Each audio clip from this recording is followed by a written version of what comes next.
ಇಂದು 22ನೇ ತಾರೀಕು ಡಿಸೆಂಬರ್ ತಿಂಗಳು 2025ನೇ ದಿವಸ ವಿಧಾನಸೌಧದಲ್ಲಿ ಕರ್ನಾಟಕ ರಾಜ್ಯ ಸರ್ಕಾರಿ ನೌಕರರ ಸಂಘದ ಅಧ್ಯಕ್ಷರು ಮತ್ತು ಪದಾಧಿಕಾರಿಗಳನ್ನ ಸಭೆಯನ್ನು ಈ ಒಂದು NPS ಸಮಿತಿಯ ಅಧ್ಯಕ್ಷರು ನಮಗೆ ಕೂಡ ಮೀಟಿಂಗನ್ನು ಕರೆದಿದ್ರು.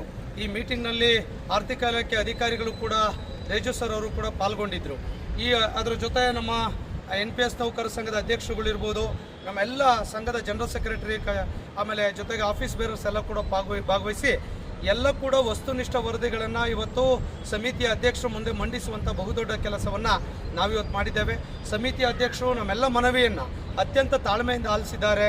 ನಮ್ಮ ಸರ್ಕಾರಿ ನೌಕರು ಏನು ಖಾಲಿ ಹುದ್ದೆಗಳ NPS ನೌಕರಿಂದ ಪ್ರತಿ ವರ್ಷ 2,000 ಕೋಟಿ ಉಳಿತಾಯ ಆಗ್ತಾ ಇರುವಂಥ ಗಮನಕ್ಕೆ ತಂದಿದ್ದೇವೆ. ಪ್ರತಿ ವರ್ಷ ಸರ್ಕಾರ 14% 3,000 ಕೋಟಿಗಳನ್ನು ಸರ್ಕಾರಕ್ಕೆ ನಮ್ಮ ಏನು ಕಂಪನಿಗಳಿಗೆ ಅಥವಾ ನಮ್ಮ ನೌಕರರ ಪರವಾಗಿ ಕಟ್ತಾ ಇರುವಂಥ ಮಾಹಿತಿಯನ್ನು ಕೂಡ ಕೊಟ್ಟಿದ್ದೇವೆ. ಒಟ್ಟು ಪ್ರತಿ ವರ್ಷ ಸರ್ಕಾರ 5,000 ಕೋಟಿ ಸರ್ಕಾರಕ್ಕೆ ಇದರಿಂದ ಉಳಿತಾಯ ಆಗ್ತಾ ಇದೆ ಅನ್ನುವಂಥ ಮಾಹಿತಿಯನ್ನು ಕೊಡೋದ್ರ ಜೊತೆ ಈಗಾಗಲೇ ಸುಮಾರು 25,000 ಕೋಟಿ ಏನು ಹಣ ಹೂಡಿಕೆಯನ್ನು ಮಾಡಿದ್ದಾರೆ ನಮ್ಮ ನೌಕರು ಬೇರೆ ಬೇರೆ ಕಂಪ್ನಿಗಳಲ್ಲಿ, ಆ ಮಾಹಿತಿಯನ್ನು ಕೂಡ ಸರ್ಕಾರಕ್ಕೆ ಕೊಟ್ಟಿದ್ದೇವೆ. ಈ ಒಂದು NPS ಅನ್ನು OPS ಮಾಡೋದ್ರಿಂದ ಸರ್ಕಾರಕ್ಕೆ ಆರ್ಥಿಕವಾಗಿ ಉಪಯೋಗ ಆಗ್ತದೆ. ಆ ಒಂದು ಉಳಿತಾಯದ ಹಣವನ್ನು ಅಭಿವೃದ್ಧಿ ಕೆಲಸಗಳಿಗೆ ಬಳಸ್ಕೊಳ್ಳಿಕ್ಕಾಗ್ತದೆ. ಮತ್ತು ಈಗೇನು ಕನ್ಸಲ್ಟೇಟೆಡ್ ಫಂಡ್ ಒಟ್ಟಾಗಿ ಇರುವಂಥ ಮೊತ್ತವನ್ನು ಕೂಡ ಬಳಸ್ಕೊಂಡ್ರೆ ಒಂದು ಸಮಗ್ರ ಅಭಿವೃದ್ಧಿಗೆ ಕೂಡ ಬಳಸ್ಕೊಳ್ಬೋದು ಅನ್ನುವಂಥ ಮಾಹಿತಿಯನ್ನು ಹೇಳಿದ್ದೇವೆ. ಇದ್ರ ಜೊತೆ ಈಗಾಗಲೇ 7-8 ರಾಜ್ಯದಲ್ಲಿ NPS OPS ಮಾಡುವಂಥ ತೀರ್ಮಾನ ಮಾಡುವಂಥ ಅಂಶವನ್ನು ಗಮನಕ್ಕೆ ತಂದಿದ್ದೇವೆ. ಏನು ಆ ರಾಜ್ಯಗಳಲ್ಲಿ ಯಾವ್ಯಾವ ಪ್ಯಾರಾಮೀಟರ್ಸ್ಗಳನ್ನು ಅನುಸರಿಸಿದ್ದಾರೆ, ಕಾಂಟ್ರಿಬ್ಯೂಷನನ್ನು ನಿಲ್ಲಿಸಿದ್ದಾರೆ, ಆದೇಶಗಳನ್ನು ಮಾಡಿದ್ದಾರೆ, ಅದರ ಜೊತೆಗೆ ನೇಮಕಾತಿಗಳಿರ್ಬೋದು ಅಥವಾ ಪೆನ್ಷನ್ ಬೆನಿಫಿಟ್ಸ್ಗಳನ್ನ ಕೊಡುವಂಥ ವಿಚಾರಗಳು ಅದೆಲ್ಲ ಕೂಡ ಕೊಡ್ತಾ ಇದ್ದಾರೆ. ಅದೇ ಮಾದರಿಯಲ್ಲಿ ಕರ್ನಾಟಕದಲ್ಲೂ ಕೂಡ ಕೊಡಬೇಕು ಅನ್ನುವಂಥ ವಿನಂತಿಯನ್ನು ಕೂಡ ಹೇಳಿದ್ದೇವೆ.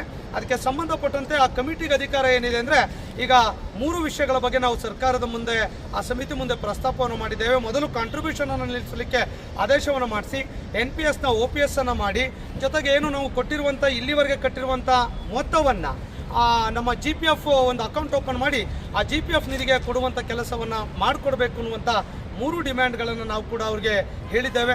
ಇದ್ರ ಜೊತೆ NPS ಮತ್ತು OPSಗೆ ಆಪ್ಷನ್ ಕೂಡ ಕೊಡಿ.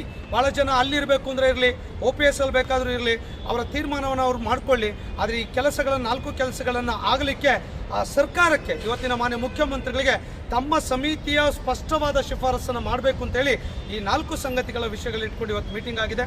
ಅಧಿಕಾರಿಗಳು ಈ 1 ತಿಂಗಳೊಳಗಾಗಿ ಅದ್ರ ಬಗ್ಗೆ ಒಂದು ಒಳ್ಳೆಯ ತೀರ್ಮಾನವನ್ನು ಮಾಡಿ ನಾವು ಪ್ರಕಟಿಸ್ತೇವೆ ಅನ್ನುವಂಥ ಮಾಹಿತಿಯನ್ನು ಹೇಳಿದ್ದಾರೆ. ಹಾಗಾಗಿ ನಮಗೆ ಕೂಡ ವಿಶ್ವಾಸ ಇದೆ.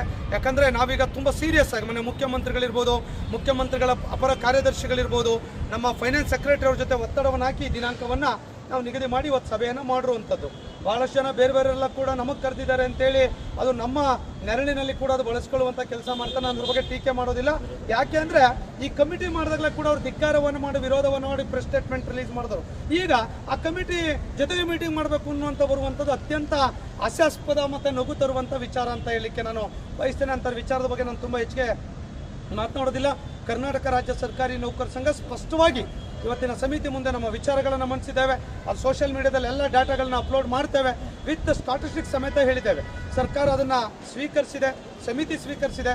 ಅದನ್ನು ಇಂಪ್ಲಿಮೆಂಟ್ ಮಾಡುವಂಥ ಕೆಲಸದಲ್ಲಿ ಒಂದು ಸ್ಪಷ್ಟವಾದ ಒಂದು ಫ್ರೂಟ್ಫುಲ್ ರಿಪೋರ್ಟನ್ನು ಸರ್ಕಾರಕ್ಕೆ ಅದು ಕೊಡಬೇಕಾಗ್ತದೆ.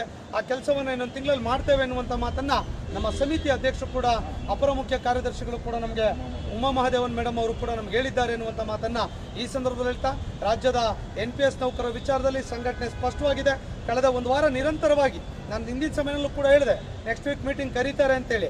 ನಾವು ಕರೀತಾರೆ ಅಂತ ಹೇಳ್ತಂಗೆ ಈಗಾಗಲೇ ಇವರು ಕೂಡ ಸ್ಟಾರ್ಟ್ ಮಾಡ್ಕೊಂಡಿದ್ದಾರೆ. ಸೊ ಹಾಗಾಗಿ ಇವತ್ತು ರಾಜ್ಯ ಸರ್ಕಾರಿ ನೌಕರ ಸಂಘ ಸ್ಪಷ್ಟವಾಗಿದೆ.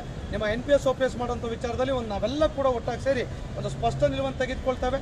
ಅನಿವಾರ್ಯ ಸಂದರ್ಭ ಬಂದರೆ ಮುಂದಿನ ಯಾವ ಹೋರಾಟಕ್ಕೂ ಕೂಡ ಸಂಘಟನೆ ಸಿದ್ಧವಾಗಿದೆ ಅನ್ನೋದನ್ನು ಈ ವಿಧಾನಸೌಧದ ಮುಂದೆ ಈ ರಾಜ್ಯದ ನೌಕರಿಗೆ ಒಂದು ಅವರ ನಂಬಿಕೆ ವಿಶ್ವಾಸವನ್ನು ಗಳಿಸುವಂಥ ವಿಚಾರದಲ್ಲಿ ಒಂದು ಸ್ಪಷ್ಟ ಸಂದೇಶವನ್ನು ನಾವು ಈ ಸಂದರ್ಭದಲ್ಲಿ ಹೇಳಲಿಕ್ಕೆ ಬಯಸ್ತೇನೆ.